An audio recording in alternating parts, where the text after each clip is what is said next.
It's been yeah. Where have you been, Papi? Where have you been? Oh. I've been around. Well, it's great to have you back here for another day of World Team League, and what a day of World Team League because we have quite a matchup here. We have Team Liquid going up against the underdogs, the Dark Horses that have been doing so well, the Starving Camels.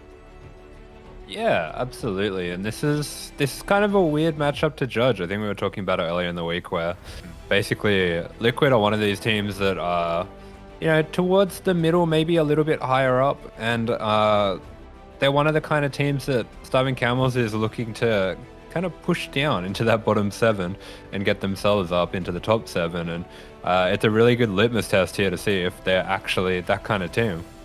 Yeah, exactly. I had a really hard time predicting for this series because every single time we bet against the Camels, but every single time they just surprise us time and time again. But here we go in the bottom left-hand corner for Team Liquid. It is Elazer.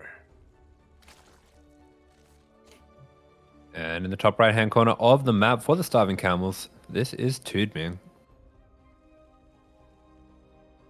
But yeah, the Starving Camels, they have been just surprising us time and time again against really powerful teams, either winning series or just making them closer than they ever should be. I think it was last week they actually took down Abydos 4-2. The week before that, they went to the ace match against Team Basilisk. The week before that, Starving Camels took down Shopify Rebellion. So like they've been popping off, mate. Yeah, they've been getting some pretty crazy results so far, and this would be another one if they could take this one down. Elazer has been performing quite well in ZVZ, so I think this is going to be a tough task for TooDming. I think so as well. Like, I was looking at the players, I was looking at the matchups, and I was like, if only Starving Camels had like some different matchups instead. Like, if only like TooDming had gotten a different player, or if only Firefly had gotten a different player, then maybe they could take it. But as things stand, it's still going to be an uphill battle. Like, I still have to favor Team Liquid coming into this.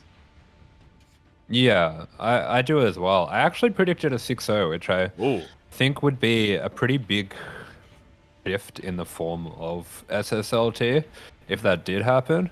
I'd be happy to be wrong, but I feel like it's unlikely to be in the middle. I think it's going to be either one way or the other somehow.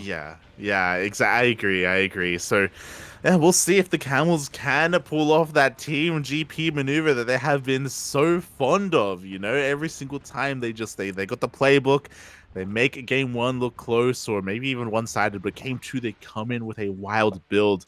I'll always remember it was game 2 where I believe Hero went down. No, was it Hero? No, it was a different Protoss player.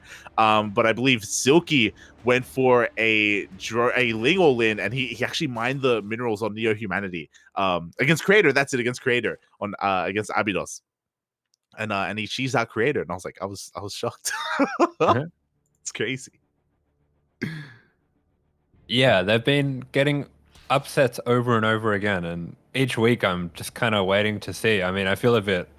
It's almost rude to be in the 4th or 5th week that they've been getting these upsets and being like, are they going to get the upset again? I mean, it's kind of almost at the point where it's not an upset, and I think I think this is the last week I'm going to say that. If they beat Liquid, they're for real. Okay. I think we say that every week, but I agree. It's like that if they take down this team, then all right, enough times are flukes, but at a certain point there has to be something behind it. So we'll see. As so far, the ZVZ has been pretty passive, a very standard play here, and I'm loving this from TooDming. Again, this is a part of the plan. Standard opener, hatch gas pull into a third base, into a Baneless, into lose. And then game 2, then he's crazy. Then he's cracked, Papi. Lose? Question mark. They are both playing pretty standard builds so far. It's just gonna be that 3-base Ling Bane that we've seen so many times here. Very similar timings on everything for both of them. TooDming looks like he is fighting Lings a little bit harder, but I feel like as well, if the defending player reads things well, it's always going to be a little bit better for them. Yeah, 100% as the Banelings are about to morph in for Laser. Banelings, they go off, and already a massive chunk of Lings of TooDming do go down, and that is not the best start for our Starving Camel player. Yeah, not really. It's as we do have a Okay, yeah, we're all buffering. Yeah, yeah.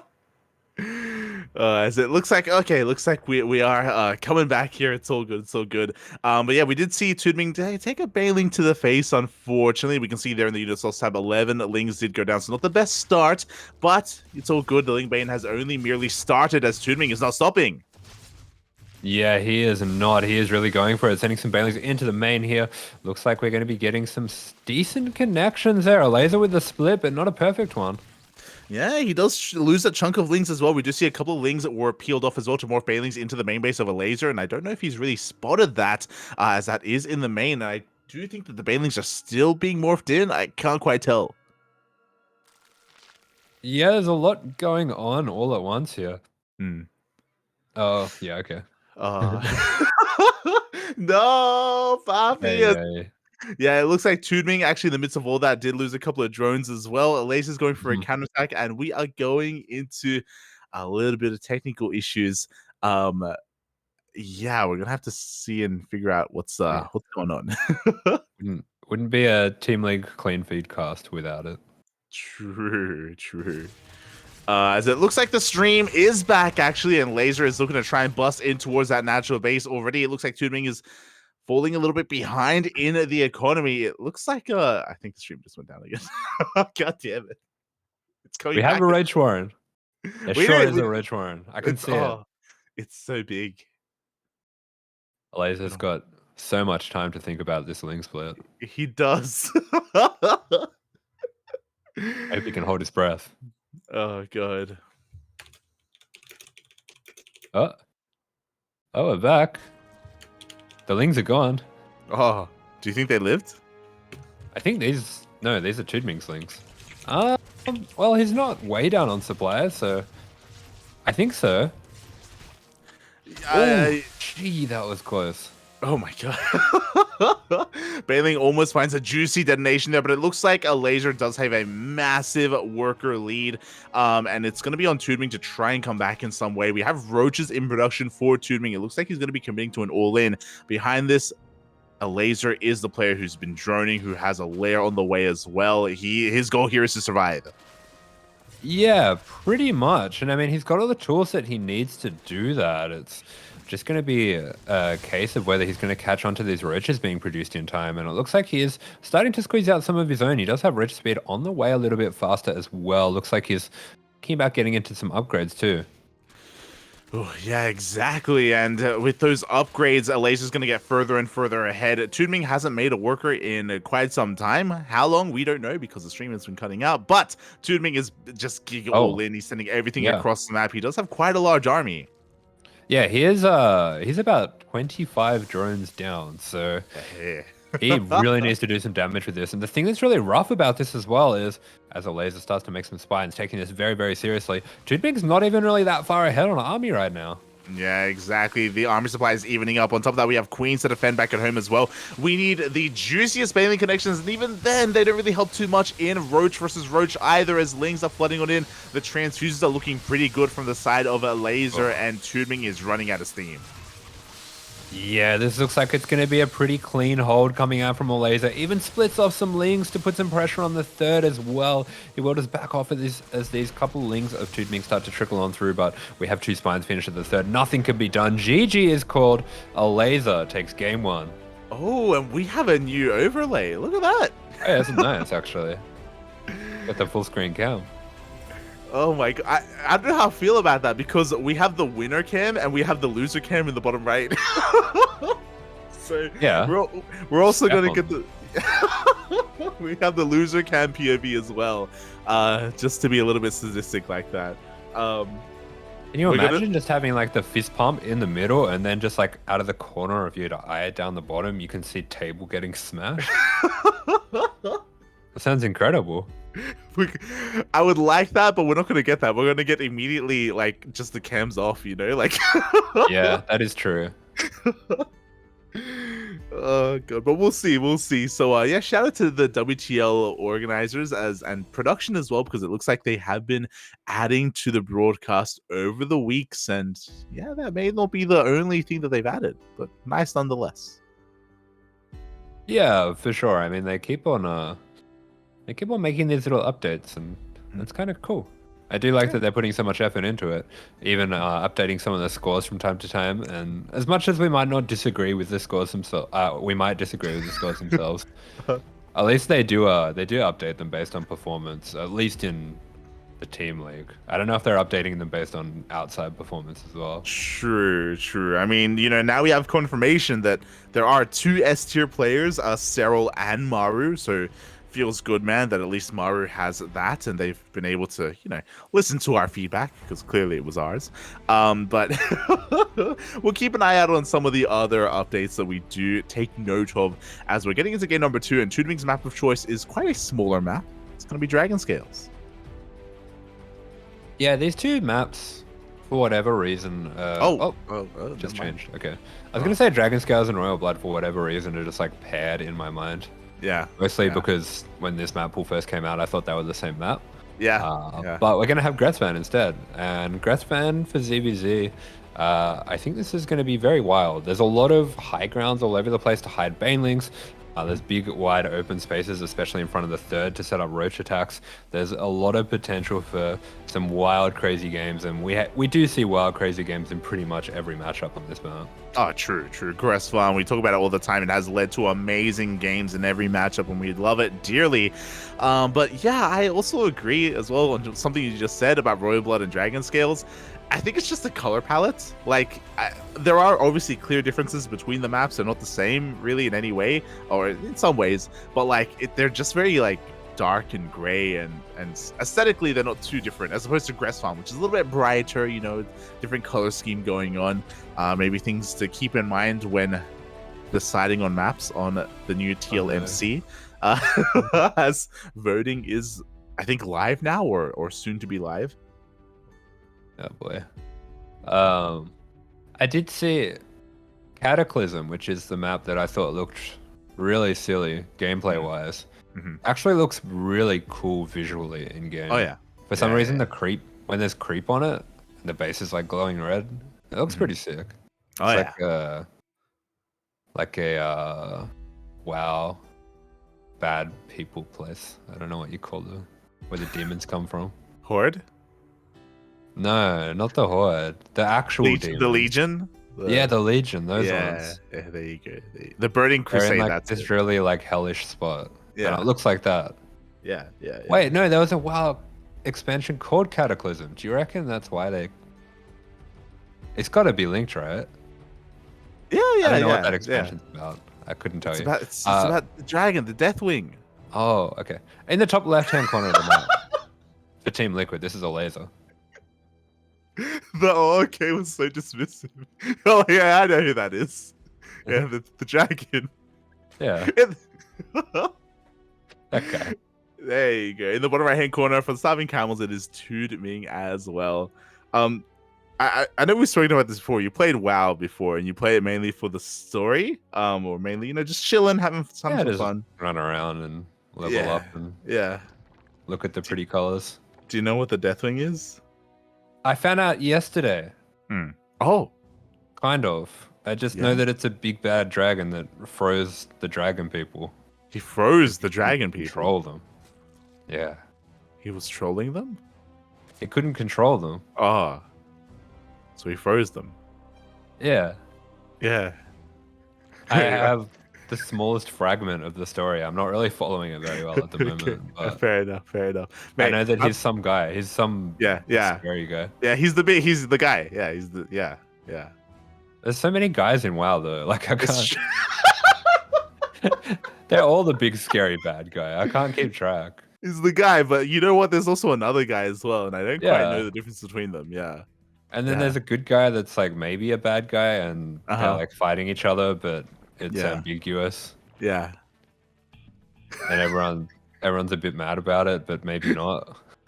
They're like mad about it, but they're on their side, and they're gonna fight to the death for them. Yeah, and the alliance. There's two factions. Yeah, there's two factions, and they don't like each other, but they always work together in the end. Yeah, and they just keep doing that over again. But who do they work against? They work together against just the guy, some big bad guy. Yeah, there's always a new bad guy. Yeah, they're always working together. There you go. That's the thing. Is there a conspiracy? Is there like a? Then they have their own big bad guys. but they're not really bad. They're just Yeah. they're just complicated. They're just misunderstood. I kind of know who Sylvanas is, and I know who the Lich King is. The That's Lich about King. all I've got. Yeah, yeah. Have you played? I know the you Lich didn't- King's like super important. He's the Well, one that I can not kind really. Not anymore. What? Tell me that. But his helmet's important. The helmet's Yeah, like important. yeah. The That's helmet. like everything. Yeah. He's like Migs, you know. He puts Yeah. the helmet on, and then he can't be broken. Yeah. Yeah. Sure. Yeah. What are you up to in the story? I really don't know. Okay, never mind. Okay. Maybe you haven't gotten up to the Deathwing part. That's why you don't know about it. Maybe. No, I think I am. Okay. I'm flying around on a dragon now. It's really fun. Yeah, yeah. Oh, yeah. You're in Dragonflight. Yeah. Yeah, you actually get to fly a dragon. I There wasn't you sure. go. There you go. Then you're way past the Deathwing thing. I don't know what you're on about. Yeah, definitely. Yeah. That's like history. I'm being taught it in like history lessons, basically. Okay, there you go. Well, when it comes to the game itself, you know, I was happy to go on a bit of a tangent because once again we have a standard opener from both players. Hatch gas pool, third base on time, Baneliness as well. This is just like game number 1. And we'll see how things differ here as, TooDming is going for a very interesting upgrade. All right, so he's going +1 melee despite making quite a few Banes here. Elazer is going to catch out these morphing Banes to the left here, but TooDming is not done. He is going to be continuing to make links. It seems like he has the special restrictions on where you can only make 30 drones. He accidentally made a 31st one, but hopefully he'll be turning that one into a spore because that would be breaking the rules if he won the game on... Oh, he's droning. That's not bad. It's kind of crazy, right? Because typically +1 link floods are done much earlier, right? Earlier in the game. But this is going to be hitting quite late instead. So by the time these links hit, we should have roaches out for Elazer. As the roach warren is on the way. Both players are happily droning. But again, Elazer does have a bit of a better worker count because TooDming invested so much into this Link Bane. And we'll see what he can accomplish here as +1 melee is still halfway done. Yeah, it's pretty wild. I don't often see Zergs get so far ahead in drones as I've seen in these last 2 games. Oh, never mind. Not quite as far ahead anymore. That was a big connection. Holy, 9 drones went down. 9 drones made, and here we go. We do see more links flooding towards the third base as well. Just going to be pressuring here, dancing with the main army. 11 drones in total have gone down, and just like that, TooDming has a worker lead. Has to be careful though because he doesn't want to lose here to this Banelings, but he is flooding links behind this.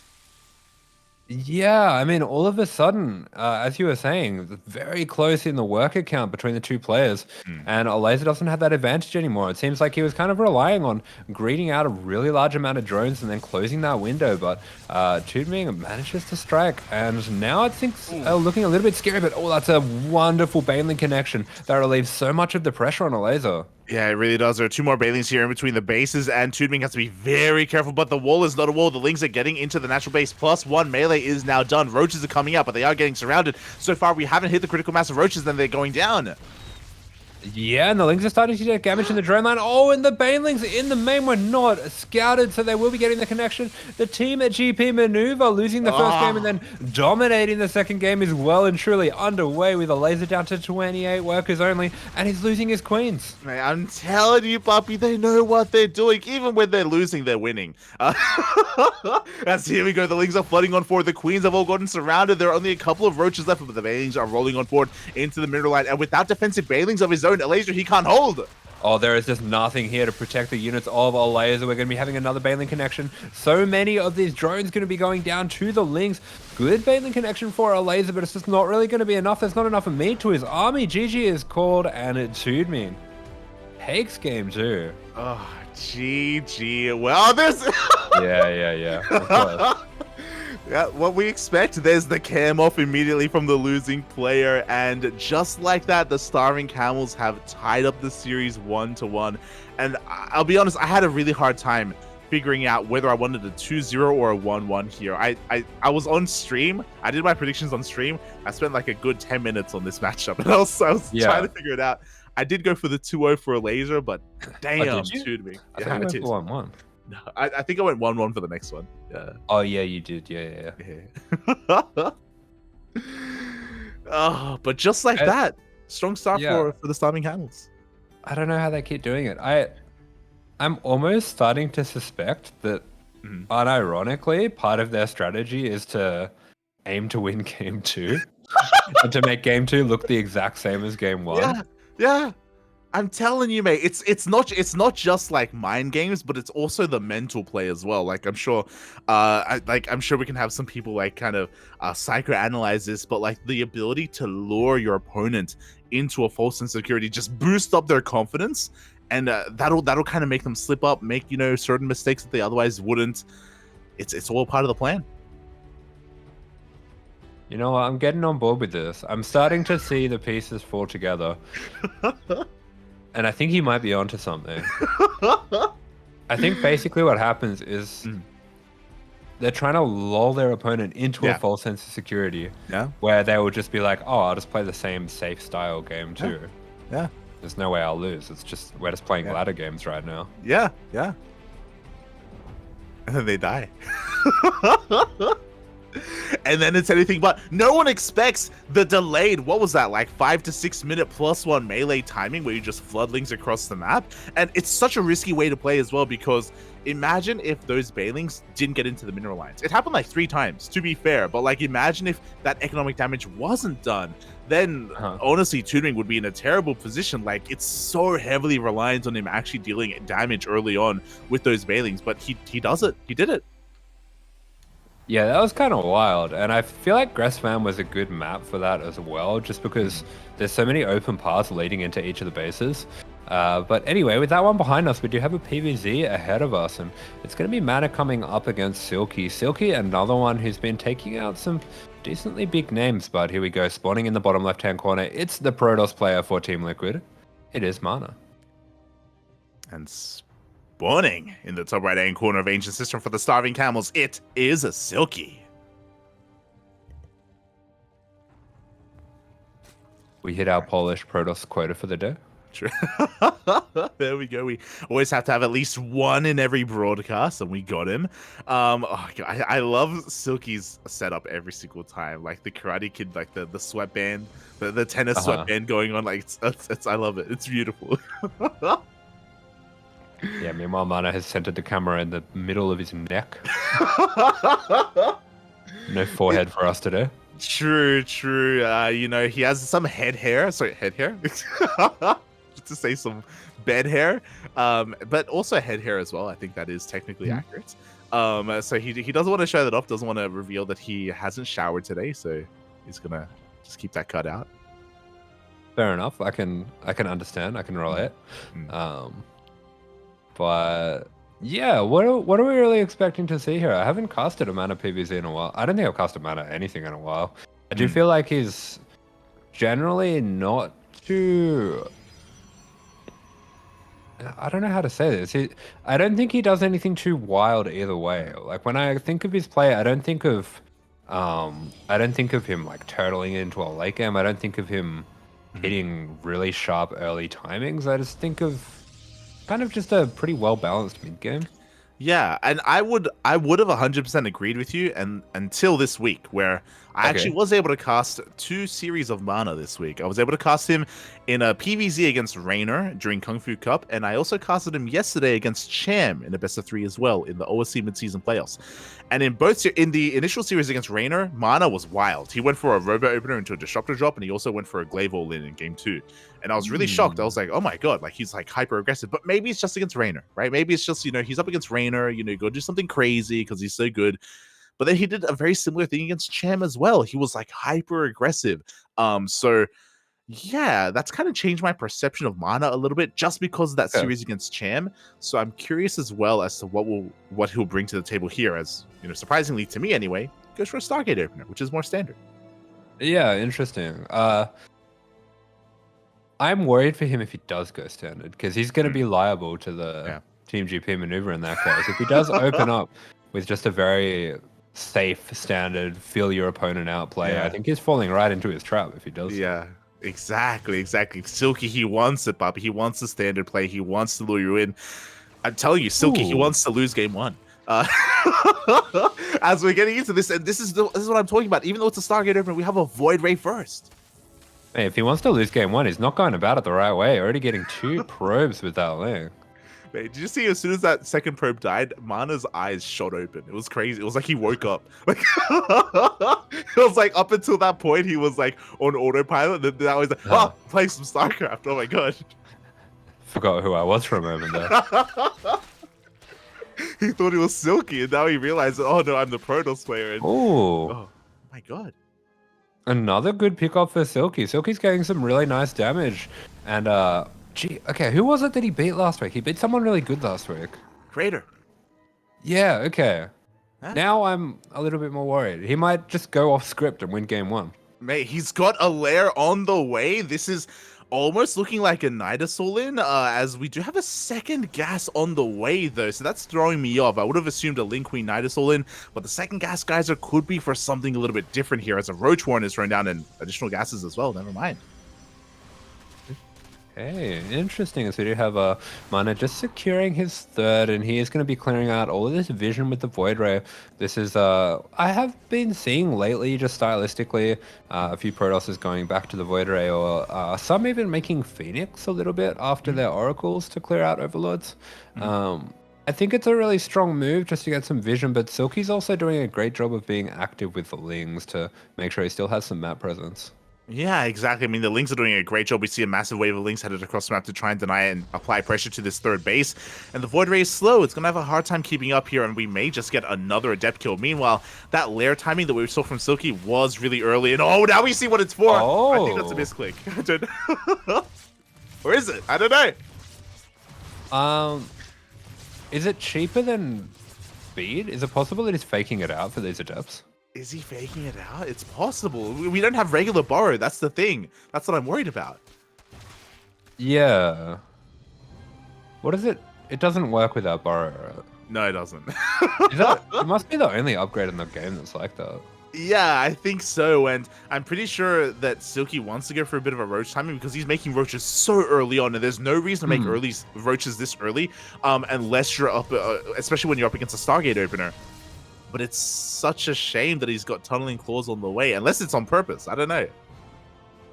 It's just so odd because the tunneling claws is gonna Yeah. go on the roaches. Yeah. Is that a part of the plan? There's no way.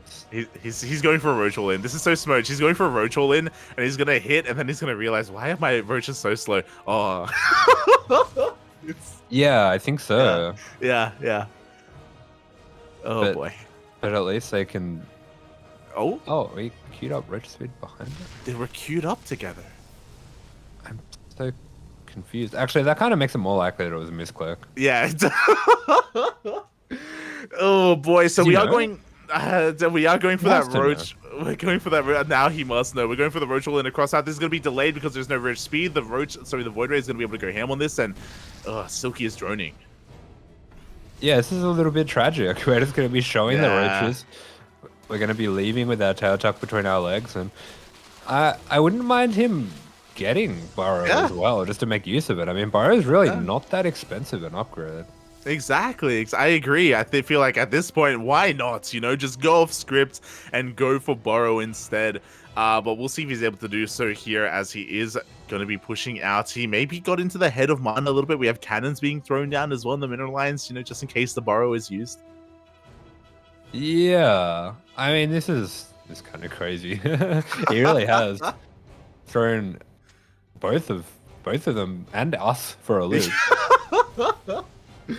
Yes, we are, but regardless, we are committed to the all-in anyway. Silky's rushing across map with everything he has. There's a Void Ray to stop him, but what kind of ground use do we have? We have a Nova! Oh, nice flip coming out from Silky.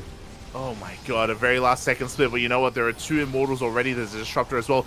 Not a lot of gateway units, so we do have 1 shield battery for an overcharge, and there we go, it is popped. Yeah, okay, very nice, but all this Nova is going to do some serious damage. Wow, that was a lot of roaches going down all at once, and this attack is very unsuccessful for Silky here. It seems like he's been pretty heavily thrown off by his own little mistake there in the early game. Yeah, like imagine if this had hit a minute earlier. This could have done a lot more damage. This should have done a lot more damage. But alas, it is not meant to be. Silky now has to catch up worker-wise, and he's got a lot of catching up to do. Yeah, okay. So what's the plan from here for Silky? I mean, he doesn't have any. It doesn't look like he's got any upgrades gone at least. Sorry, any upgrades for his units either. So he is going to be behind in that regard as mana is going towards +2 now. Yeah, I mean, Silky never intended for the game to go on this long, so he's trying to drone as best he can. We have +1 melee on the way, a Bailing Nest as well to transition into Lingbane, Roach Ravager. I feel like Silky's best chance is to maybe just take a good fight on creep, or otherwise, I would say get Burrow and try to go for some harass, right? Like try and make use of these Howling Claws. Yeah, I mean, at this point, he's going into melee upgrades. He's getting the Bane Nest as well. These roaches aren't going to have too much more use in the future, so you might as well try to improve your supply eventually by borrowing them and going for that harass.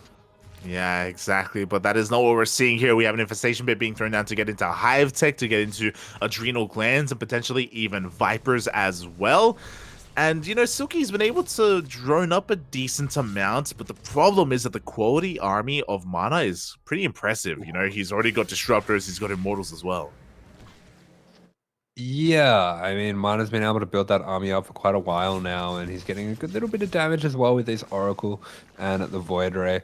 He's going to be looking to see if he can get anything done with this Disruptor drop. I don't think that's quite going to be happening, but it does feel like Mana's in the driving seat at this point. Yeah, he is driving all over the Ancient Cistern, and Silky is going to be getting in towards Hive. I was curious if this was just going to be for Vipers, but it looks like Silky wants to try to get into potentially Lurker Tech as the Hydra Den is on the way. Again, he still needs a lot more time to actually pull that off, as here we go. One Disruptor goes down! Gee, massive Nova hits there. Yeah, massive Nova does connect, but I believe Silky did at least get both Disruptors, if I'm not mistaken. Yeah, I think so, or at least one of them, as we just see this Oracle dipping back in to get a little bit more damage. But we do have a pretty awkward situation for Silky, where Mana is starting to get into a very comfortable spot. He's getting the army that he's looking for. Silky going to be looking to go into Lurkers here from a relatively lower drone count. I do really like this, especially against the kind of army Mana's building. He doesn't have a huge amount of Immortals. But Mana's going into Storm now. Okay. Yeah, Storm is on the way. You have a Prism diving in towards the main base as well. Zella drop into the main is going to be pulling Silky out of position. And this is the 1-2 punch. Mana's main army's headed towards that 4th base. Yeah, beautiful force fields cutting off all of these roaches. That was so wonderfully done by Mana. Really great thinking on the fly there, catching those units out of position. And suddenly he has a terrifying attack on this 4th base. Silky just has nothing to defend this. Yeah, there's nothing here in position. He has a handful of Hydras, and that is it. The Lurker Den is done, but he doesn't have the time to make any Lurkers. The 4th base goes down, and Mana can keep on pushing from here. Again, it was going to be a rough road to recovery, regardless for Silky, just because of the failed all-in. And it's so difficult to come back from that. Yeah, and these Immortals, they are going to be starting to chunk through the units. That's just a little bit too much. Game 1, not the most confident looking game there, but it's going to be more than good enough for Mana. Smarters, very excited about that game. Oh my god. I think that what we just saw there was almost like they messaged like Mana on Zoom, and they were like, yo, you're on camera, and he's like, oh, just tried to throw something. Make a face, yeah. Yeah, make a face, but make a face. It's the I'm on camera face. It's been practicing that one. Yes. But a solid game number 1 there by Mana, but it's never about game 1. It's never about it. It's all about game number 2. Mana, you know what I saw out of that celebration? I was like, do I have to do this? Mate, I just bopped the guy. Like, that was nothing, mate. Like, what? It was over, Papi. Yeah, and I can feel the confidence rising, and I can feel Silky rising as well. And it's going to be near humanity. It's actually over for Mana. it's over. I wouldn't even play this. You don't want to get embarrassed. You really don't.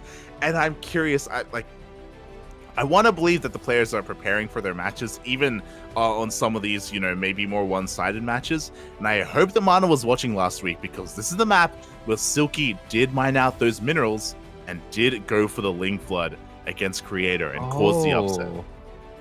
Yeah, true. Um, Surely he doesn't do it again. Oh. Surely. It's risky because again, like Mana has to have watched last week, right? I would hope so. Especially considering that Silky was able to cause an upset and beat Creator. You know, same matchup, same map. Mana should be aware. Should be aware. Well, I think the Giga Brain move is to punish the reaction to that. But anyway, here we go. Mana in the bottom right-hand corner for Team Liquid. And spawning at the top of the hand corner for the Starving Camels, it is Silky.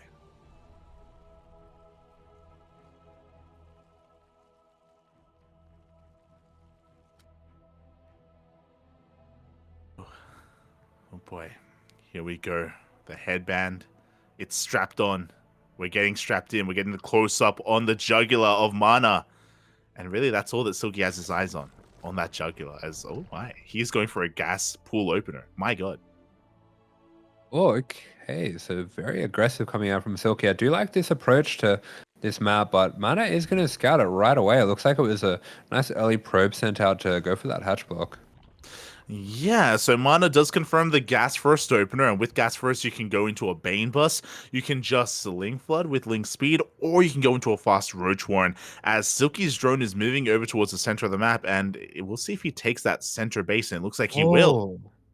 Oh, I really like this. Yeah, okay. It almost feels like on this map, you would probably prefer them to take their natural.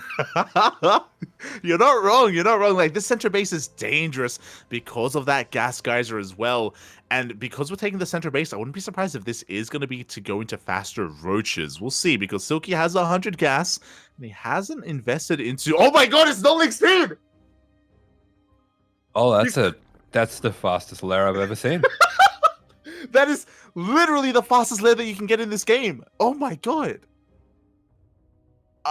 Okay, Nidus? this is really weird. Yeah, it has to be a Nidus. Okay. Where are his overlords? Okay, he does have an overlord headed across the map now. He does have a overlord headed across the map. The Leagues, no, they're not paying attention. They need to stop this probe before it gets into the main base, before it's too late. The probe is headed on in. It is going to scout. Ooh. Another hatchery. Oh my god. It gets trapped on the hatchery, and already... I don't know how much pro players read into this sort of thing. It might just be a bit of a ladder meme that I'm doing, but I would be very suspicious if I see Lings trying that hard to stop my probe from scouting. You're not wrong, mate. You're not wrong. And the Lings are going to be threatening. And the problem is that this adept can't go across the map, because if it does, then Lings will... Oh, it's a drop! It's an envelope drop! Oh, that's crazy. That's crazy! Is this even good? It's only 8 links. Oh, there's more links coming. Okay, yeah. This is an elevator. It is an elevator. We just see that they're trying to scout what's going on. And it's not going to see it! Oh, Mana doesn't see it at all, and Silky isn't just rallying Lings across the map, so he will be elevating these Lings in. Does he have another 8 Lings coming in behind it? He's going to be poking the front. Oh, that's genius. Oh, he's poking the front. There is a shield battery in the natural that will help against the defense. And here we go. The Lings, they do slip into the main base. The boys are being pulled. The wall's not a wall! Oh, no!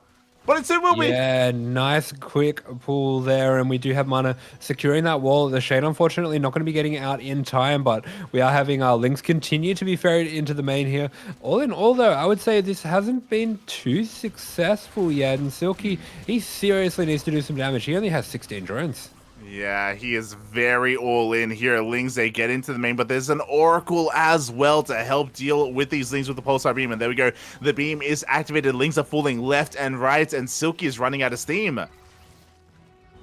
Yeah, I mean, this full wall is doing some crazy work for him. We still have some energy on this Oracle. There's no more units being produced from the Stargate for Mana. It looks like he doesn't really have enough gas to do that, so he's going to have to be trying to get this rewall back up. The gateway is going to be going down, and that is a lot of his production. I don't think there is another gateway. Yeah, that is all his production now depowered, but he does have 3 adepts. He has 3 adepts. He has some Oracles. We do have the elevator into the main base. The adepts are being surrounded. This is dangerous because they don't have the support of that shield battery. Yeah, we cannot lose these adepts here. There's going to be some nice probe pulling there coming out from Mana. Actually, this is a perfect probe pull.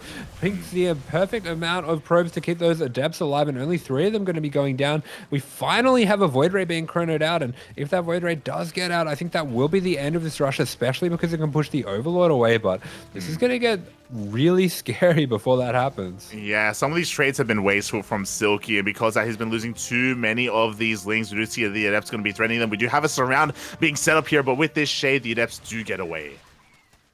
Yeah, great shade coming out from Mana. He's just trying to force these lings to fight as much as possible so that he doesn't lose the Nexus. The Oracle going to be getting another little bit of energy to start to zap down these lings, and finally, the Void Ray is able to take down the Overlord, so that should be just about the end of this. The lings are going to try to get some more damage on the Nexus, but no, it's not going to be enough. Yeah, it's not going to be enough here. We do have Mana with a massive worker lead, with a massive supply lead. Well, it's not massive supply lead, to be fair, but he has a wall as well to work with. He is behind it, and these lings of Silky are running out. We can see him on the production tab. He is droning.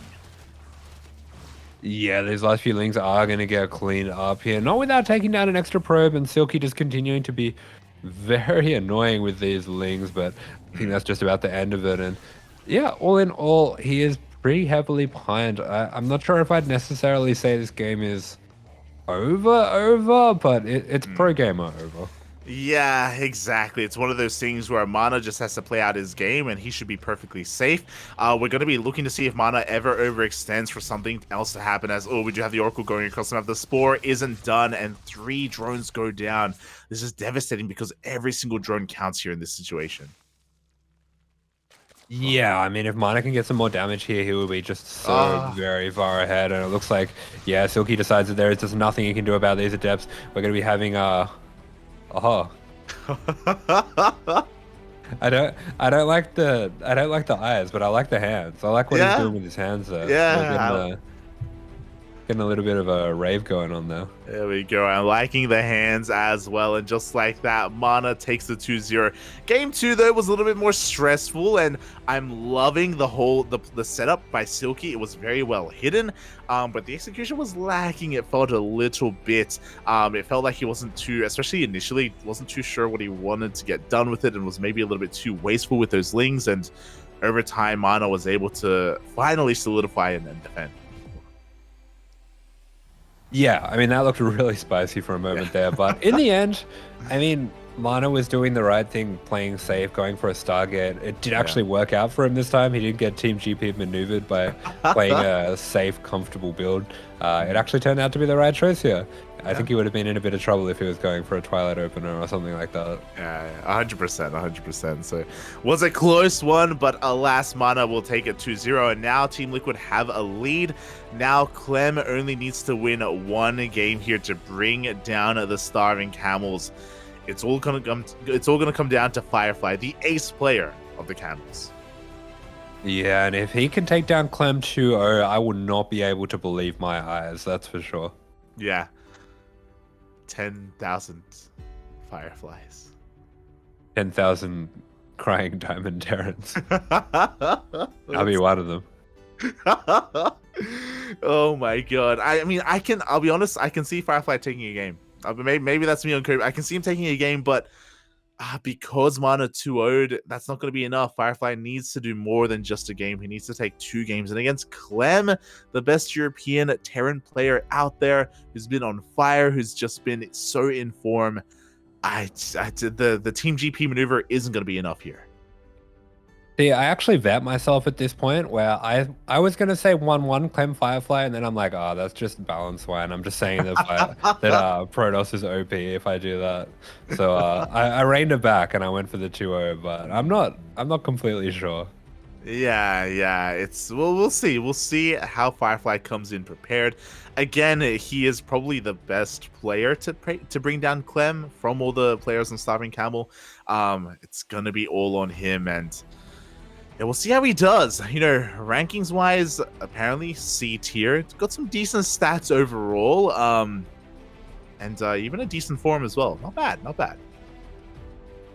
Yeah, they are giving Firefly at least a little bit of a nod. He has been in some fantastic form lately, and he does just in general actually look very solid, which Often when we see these slightly lower tier players, these tier players, it feels like they have, certain things they're good at, certain things they're not good at, and they have these strange builds to catch their opponents off guard. But when Firefly's been winning, it feels like he's just been playing very solid games.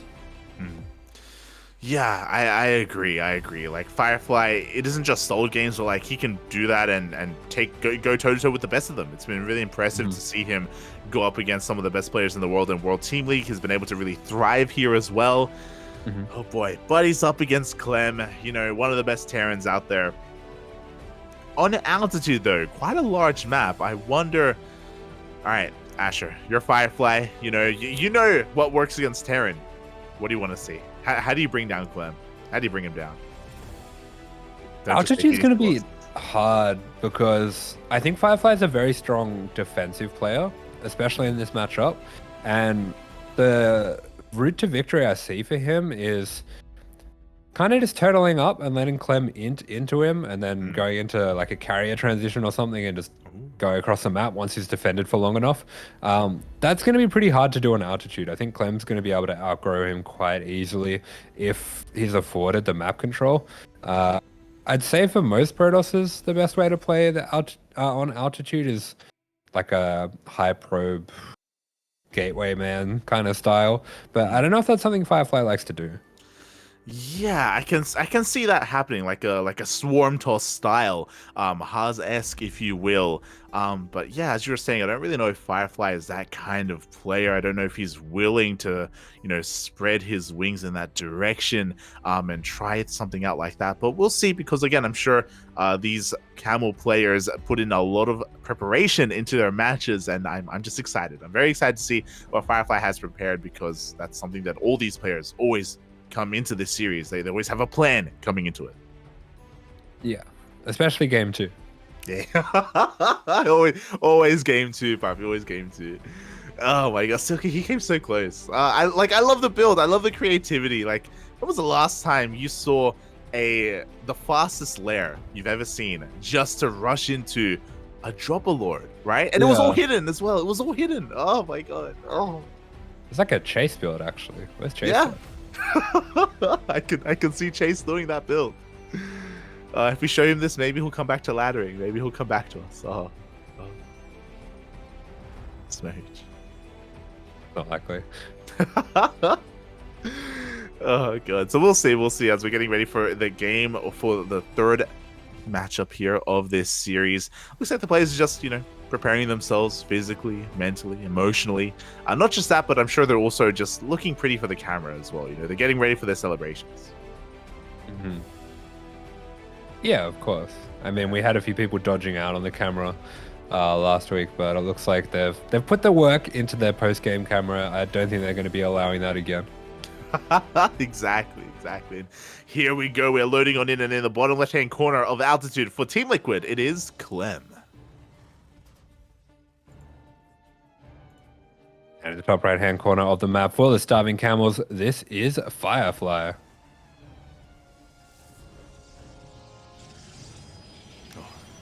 Here we go. The man of the hour, the ace player of the Starving Camels. He's brought heroes to their knees. Can he do it again? Can he bring down the French boy?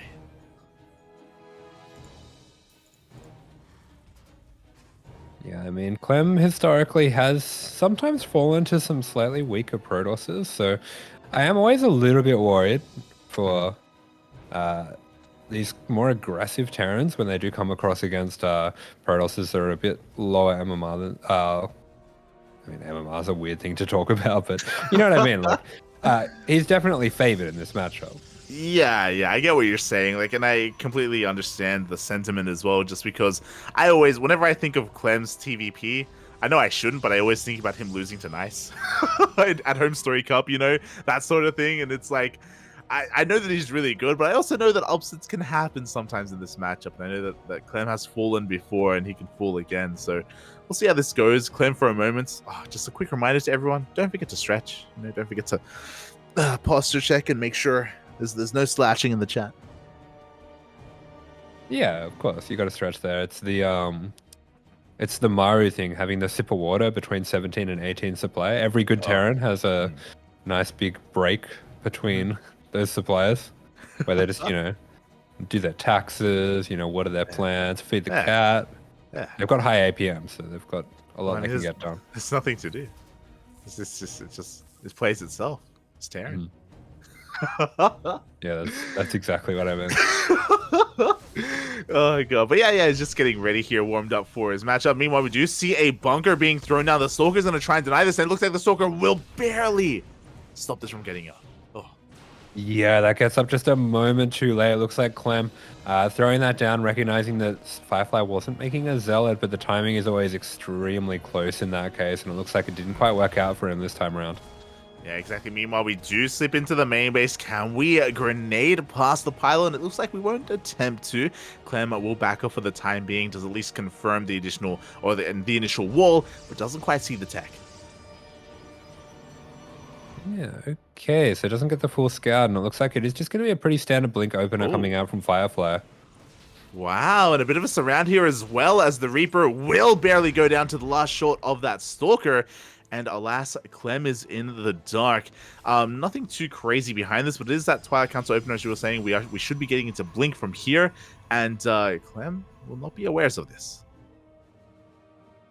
Yeah, okay, so Clem doesn't get the scout. This is probably going to be on his mind, though. Like, when you see two Stalkers, it's pretty unlikely to be a Stargate opener. He does have to respect this, and okay, he has made a Hellion, so the Hellion's going to be able to help him get some scouting done here. Yeah, the Hellion is just going to be zooming around the edges of the map, looking for any kind of hidden proxy pylons, as that could be another possibility here from his opponent, especially considering that, of course, Clem is the favorite player. You know, the likelihood of his opponent cheesing him is maybe a little bit higher than normal, and he is getting ready for a mind drop. Yeah, Clem is playing very safely here. So he's playing a very, very standard build, getting all this extra scouting done with the build as well. He scouts the third, so he's going to know that there's not too much going on. And yeah, okay, all the tech's in the wall there. So he is going to be able to find out exactly what's going on. It looks like Firefly just going for a 2-gate blink opening. So very standard play coming out from him. Yeah, very standard, very economic play from Firefly. With this, he's not going to be overly aggressive. He's not going to be in the face. He's not going to be getting map control with his Stalkers, which he would otherwise get with a 3-gate or 4-gate opener. Meanwhile, Clem is going across the map for some more scouting and also to look to find a little bit of damage with this mind drop. Are you sure you're not a Protoss player? Oh. 4-gate blink. Oh, it's just to get a bit of map control. Yeah, it's it's a macro build. What are you? It's just map control. Yeah, you're an animal. Actually, a Protoss player. Oh my god! Look, I just know how to get a rise out of you, Asher. It's fine. Unbelievable. Oh my god, it's okay. I know how to be a Terran. Proxy Turax, macro build, Bobby, macro. It's just a little bit of pressure early on. So true. You're just trying to get a couple workers ahead. That's it. Yeah. I mean, you can just throw down factory back at home. If they die, they die. It's not really it's not their fault. It's like that Cyril clip, where I wanted to macro, but they died. Yeah. I wanted to macro, but I slipped and my Raxes fell into the wrong base. You're all animals. Oh god. As we're getting into this, and so far, Firefly has been able to handle all of this harassment quite well. Not too many losses to those Widowmines, but the medevac is still in the top right-hand corner of the map. At the same time, Clem is looking to try and catch Firefly's unawares with this Raven harass. Yeah, Raven's going to be dropping in, but those turrets, they are... this balanced? Sorry, I can't. They've been nerfed so hard. What do you mean? You're like, they're made out of paper, Papi. They are. A slight breeze and they get toppled over. It's The Stalkers looked at the turret and the turret went, "Buh." Yeah. The turret was like, I'm sorry. I didn't realize it. I didn't realize that my wife's boyfriend was here. I'll leave. It should be sorry, okay? We were having a good moment in the third base of the Protoss. Everyone was mining, everyone was having a good time, and they were rudely interrupted by this auto turret. So thankfully it does get dealt with. I do have at the same time the mine drop is head towards that natural base, but Firefly does. Oh, the Jinx! Oh, the fake out. And he's just keeping him so busy by kind of juking between the two different bases. He's Oh forcing no! Stalkers to be split between the two. Firefly doesn't pull because he's dealing with this push that's rocking up at his third right now. And he's going to be having a lot less Stalkers than he should, but those are some marvelous force fields to buy himself time. Wow, beautiful force fields coming out from Firefly. He may lose 4 workers in his main base, but his main army does stand strong. He hasn't been caught out of position by Clem. Not yet. We do have the overcharge keeping these units alive, but soon it will run out, and soon Firefly will have to engage. I just want to point out as well, Clem has the most absurd amount of bio with this push. He's so good at this game. But looks like there is going to be engagement coming out. Most of the Zealots going to be going down. The Stalker's going to be taking out the Medivacs as well. So very nicely cleaned up by Firefly. But behind this, Clem just has been macroing smoothly along. He has another double drop sending in to the main. It's going to be forcing a recall. Oh, yeah, recall is going to be forced. Thankfully, there is one shield battery here in the main base. It looks like maybe Firefly was expecting this. We do have 4 mines with this, though, and the mine shots are going to go off. They will clean up these Zealots. Yeah, Zealots for mine's not a bad trade. I think Firefly is going to be happy with that one, but he just hasn't been able to make workers during all of this. He's been pushed to the absolute limits by Clem. Clem just hitting every single angle, forcing constant warp-ins, and with that is getting ahead. I mean, this is what Clem does in every matchup. He is just unrelenting with his pressure, but the breadwinner, the real star of the show here is the macro behind it. Yeah, it really is, as Clem is unrelenting and sending his army across the map. What do we have at home to defend? No splash damage. We do have charge. We do have those 2 immortals, and at the same time, Firefly wants to try to alleviate that pressure. He's going for that drop into the main base of Clem. Yeah, great job to be able to split this away. It looks like Clem is onto it, but doesn't have too much back at home. He will be able to deal with this, but meanwhile, Firefly looking for possibly a warp in over here at the third. Oh, very cute. I like that. Yeah, I think he wants to try to bait at the mine shot. Oh my god, he wow. stays the Zealot as well. Oh my god. Oh, that was sick. That was really nice. I didn't even know there was a mine there. Yeah. Yeah, it was trying to bait the mine shot off. It did go off, but alas, Clem was quick to pull away. At the same time, Firefly quick to pick up as well. And here we go. He's now pushing out across the map. Mine shots will be going off here. Not on the most amount of Zealots though. And here we go. Firefly is looking to try and break the third base. Yeah, Firefly looking to put on a good amount of pressure. He does have these 2 immortals, which makes his hold that much more complicated, but Clem doesn't feel the need to pull SCVs just yet. Okay, there we go. He is going to be going for that, and this is starting to get a bit scary, but man, Firefly, he is so all in with this. Yeah, exactly, and I worry for him just because of the lack of Zealots here to buffer for his army. The boys are being pulled, the immortals are being pounced upon as well, and it looks like the immortals will go down. Yeah, both the models going down. The Vikings now going to be landing to help deal with the Stalkers. They have so much DPS against Stalkers. The army of Clem is being thinned out at this point, but with the reinforcements arriving, he should be able to push this back. And yeah, we do see a bit of a sigh of relief from Clem. He knows that the worst of this is over. And despite losing a few workers, he's in a fantastic spot now. Yeah, he lost 20 workers, but he's still only behind 3 compared to Firefly. Firefly was so committed, as you were saying. He's forced to back off. He has 2-1, or sorry, even 2-2 on the way. He has a 4th base as well. So Firefly does have, a transition point, but he has to survive the counterattack. Yeah, good point. 2-2 is actually going to be kicking in now, so Firefly is going to be continuing to stay on gateways. He doesn't really have any splash that he's able to mix in at this point, but this is going to be a pretty terrifying army, especially the Zealots in the main. 2-2 Zealots are going to take a long time for 1-1 bio to clear up. Wow, and these Zealots actually force Clem to turn around with his army. For a couple of seconds there, the entire army did turn around of Clem. And that's just giving Firefly so much time. What am I just going to be going off? A bit of friendly fire as well. Yeah, you can see Marauders, they just do no damage to Zealots. It's a really tough spot there, but Clem continuing to be aggressive. As you were pointing out, bringing the whole army back would have been a bit of a mistake, and he doesn't do that. He is going to continue to put pressure on. Oh, exactly. The 4th base of Firefly does go down. No mining there whatsoever. A couple of the sentries being focused on as well. Do we have any force fields? It looks like we have a couple of clutch warping of Zealots as well. Going to be able to hold on just for now. Yeah, so we can see that the trade's not so great against these 2-2 army units. I wonder if Clem has had the time to check that and notice yet. I'm sure he has. And he is just going to continue to put this pressure on. I mean, Clem, it does feel like sometimes he does have only 1 gear, and it's what makes him so amazing, as well as what makes his games on a bit of a nice edge sometimes. I mean, it is very close here. It feels like Clem is on the cusp of breaking the defenses of Firefly. We have the anti-armor missile as well on those Stalkers. Firefly trying to warp in whatever he can, but he just doesn't really have too much of an economy. He can't warp in too much as he's barely holding on, but we have more mines to reinforce.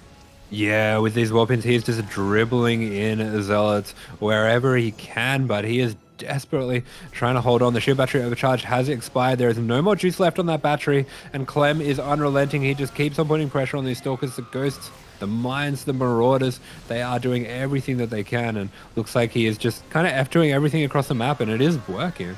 Yeah, it is working. He is breaking through. Firefly is going to be able to muster up a decent amount of these zealots, though, and with the reinforcements, he can get on top of this. But the mines! Ooh. Oh, yeah, great connections on those mines. Going to be clearing up all of the zealots. That just means Clem can just continue this dance. And, man, the amount of pressure is just insane. He has not stopped moving this bio at all at any point. Exactly, and it looks like even though the marine count has been reset, we're just rallying everything across the map, and the mines survive. They're going to be able to reset their own charges as well, and with those mines being reset, GG gets called, Clem takes one, and the series for Team Liquid. Okay, so there we go. Bit of a shame for Starving Camels have caused so many amazing upsets, but that dream run is going to be slowed down at least by Team Liquid. And yeah, Team Liquid themselves, they're a team that it is going to be a little bit difficult for them to fight to get into that top 7. It's so much competition this year. There is so much competition, and there are even some roster changes as well that can mix things up, that can surprise some of these future matches as well. I'm mainly talking about Starlight Twinkle and Psystorm Gaming and what's been going on there. But before that, of course, a shout out to Firefly, because even though Starving Camels will lose this series, and even though Firefly did lose game 1, Clem had to work for it. That wasn't the cleanest game out of Clem. Yeah, it looked a little bit scary here and there, but I guess he did just do so much damage with that initial push. And I mean, it's just Clem doing Clem things, causing so many stalkers to be tied up, dealing with the mine drop, that he was just microing so aggressively.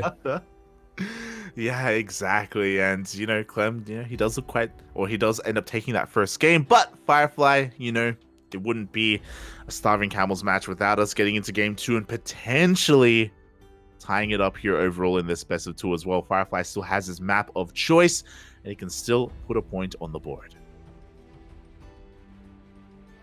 Yeah, that's right. And, we've been saying it again and again.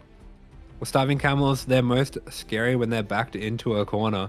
And they back themselves into a corner. You can see that Camel. He's chill. He's blasé. He doesn't really care. But if you take him for a fool, you're gonna get Team GP maneuvered to the face. Exactly. Have you ever seen a camel cornered? They are terrifying beasts, and they will. I haven't seen a camel anywhere but a desert landscape, and not in real life. Have you not seen a camel in real life? No. No. Why would I have seen a camel? There's camels in Sydney. There's got to be camels in Melbourne. Wait, are there beaches in Melbourne? I don't know. Yeah. Yeah. Yeah. Okay. They're not like. Well, there's some in the city. The ones in the city are not very good. You have to go a bit further south. Yeah. For sure. There's no camels there. Here, if you go further, kind of like towards Wollongong kind of area, there's like these tourist places where they've got camels there, and you can go for some. I've been to Wollongong a fair few times. I never saw camels. Oh. I'll show you. Are you sure they're camels? Did you get done? Oh, was there a funny looking horse and you had to pay a lot to pat it? Did I get Team GP maneuvered? Did I? Oh no, not like this, Sparky. No, hold on. Camel Sydney. I'm pretty sure there are. Yeah. Camels in New South Wales. Yeah, you can ride them. Fair enough, mate. The scariest part. Yeah. Oh, no. You don't want to ride Firefly? No. Oh, he can ride me. Don't worry. Ride Clem. Isn't he like 16? What are you saying, right? He's like 20. Oh my god. Aye. Shaking my head. The scariest thing about riding a camel, by the way, is like when it stands up. Cause it's You've in like ridden a camel? yeah, I've ridden a camel. Yeah, what kind of animal hasn't ridden a camel? What do you mean? What kind? What? What? did I Of all break the your things brain? that you've done, Uh-huh. I feel like you don't leave your house much, but you ride camels when you do. That's amazing. This is It has to be all worth it, right? this is all pre 2010, you know? This is pre hmm StarCraft, right? Like, you know, this was a different light. This is a light that went outside, you know, this is a Yeah. light that touched grass and sand as well. And sand. Okay. Sand, And yeah. camels, apparently. Camel, yeah. Can you tell us, is the camel in the picture accurate? Is it?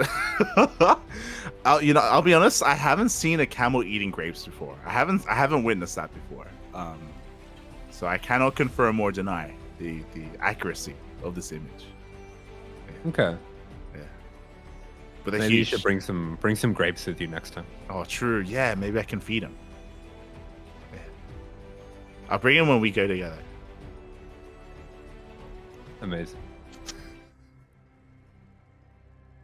Hey, we got a game. Spawning in the top left-hand corner of Dragon Scales. This is Clem.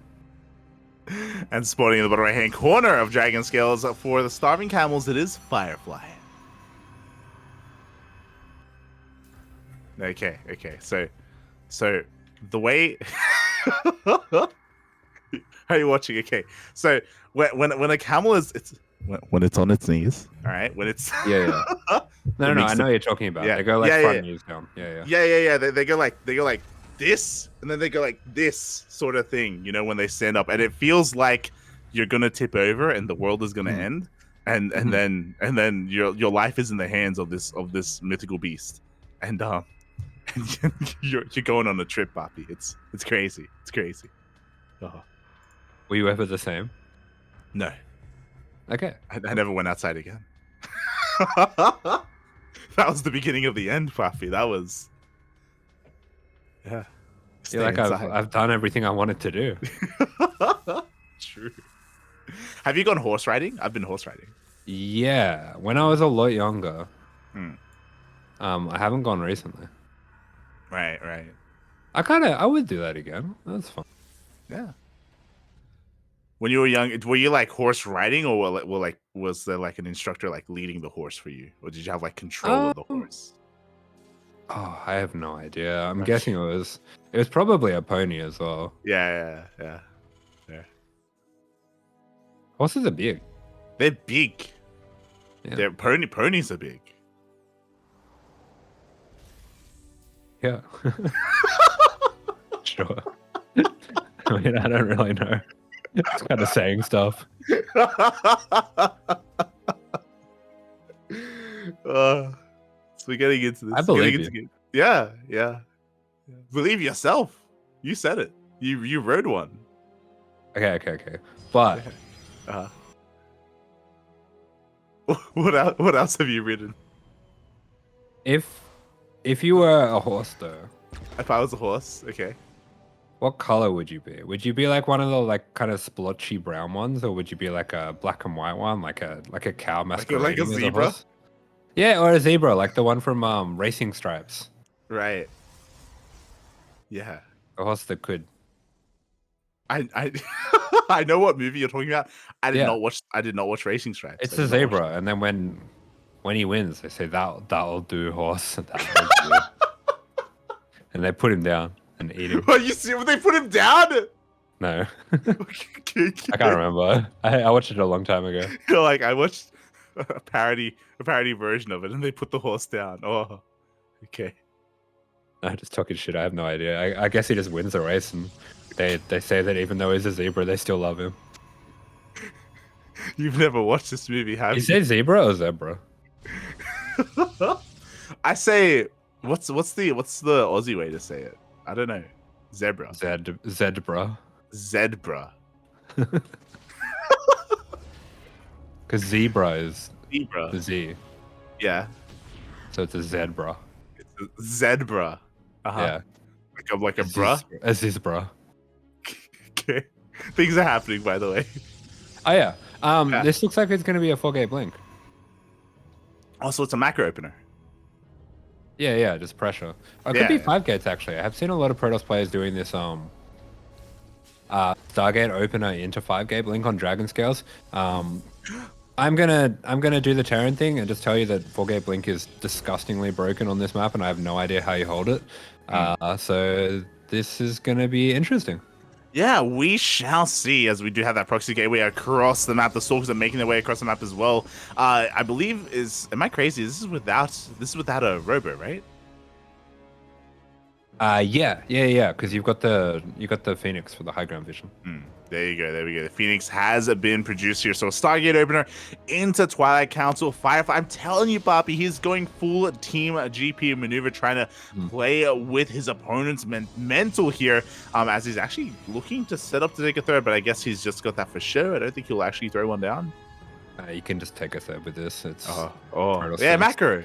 Yeah, it's just Protoss sinks.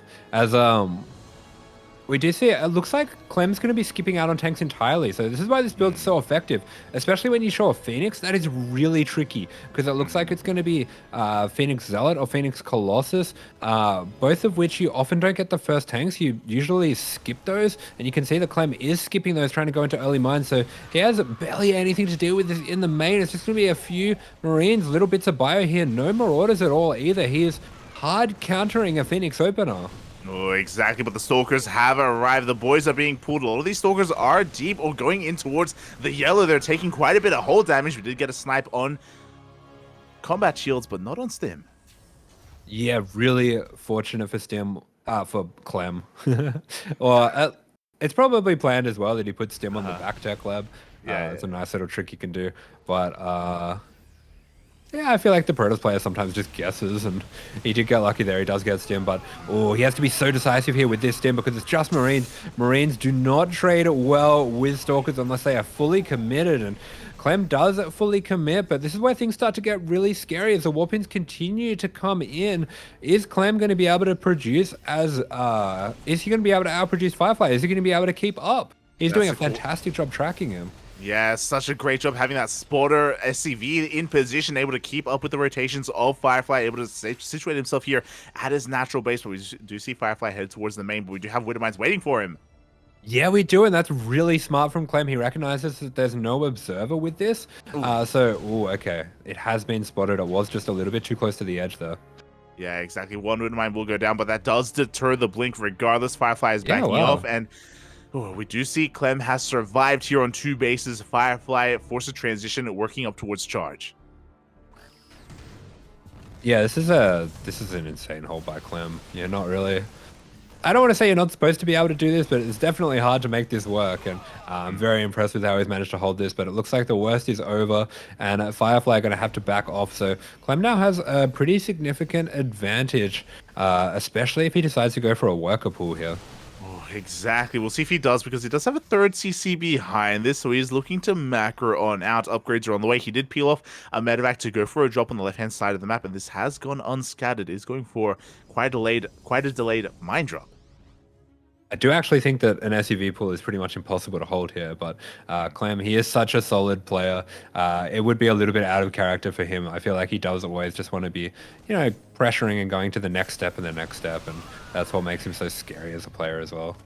Exactly. SUV pooling, that is not what he is known for. Would you have that mine drop and no reaction? Oh, yeah, fantastic drop. Even picks up one of those mines, gets it out of there, so there will need to be maybe the Phoenix or at least some Stalkers committed to deal with this. He is just all over the defense as well. This is a marvelous game from Clem. Oh god, it really is, and Clem is pushing on forward towards that third base. No shield batteries to support the army either. A couple of decent force fields do isolate some of those Marines though, and a decent chunk of Clem's army will go down. Yeah, looks like that drop is going to be finally cleaned up by the Phoenix there, and Clem is just going to back off. Should have put the boys. And he's just ahead. I mean, he's doing the right thing. He's ahead and he's getting further ahead, but it's cool if you end the game. That's That's the crappy Terran in me speaking, where I'm just like, just end the game, just kill them. Shaking my head, Poppy. Shaking my head. I mean, regardless, Clem is still doing very well for himself. Work counts are around even, which is always a better thing for the Terran. Another mine drop is slipping into the main base as well. And do we have a reaction? Once again, we do not. Oh. Yeah, Clem is just so fast. It feels like he is really just out multitasking Firefly in this game. 8 already going down. Looks like he's going to be defending back at home as well. Pulling back against those Zealots while he cleans up all of the Stalkers. Clem is just so on top of this defense here. And Firefly, he can't find any damage at all. He's going to be taking out a few SEVs, but only enough to tie up the damage that Clem already did with just a little mine drop. Yeah, and he needed more than this just because the mines are about to reset. They're going to go off again. Oh, there was just too much going on. Firefly didn't find the time to clear those up, and GG is called. Fantastic stuff out of Clem. GG, well played. Shout out to Firefly for coming in again prepared, and just like with Silky, clearly had a plan coming into game number 2, just like TooDming as well, but Clem was able to overcome that, even though he didn't even know what build he was up against, even though he was preparing more for a more committed Phoenix play out of his Protoss opponents. Clem was able to hold on anyway, minimize his losses, and survive, take the game. Yeah, great stuff. Just adapting on the fly and having a very decisive win there. I feel like his defense there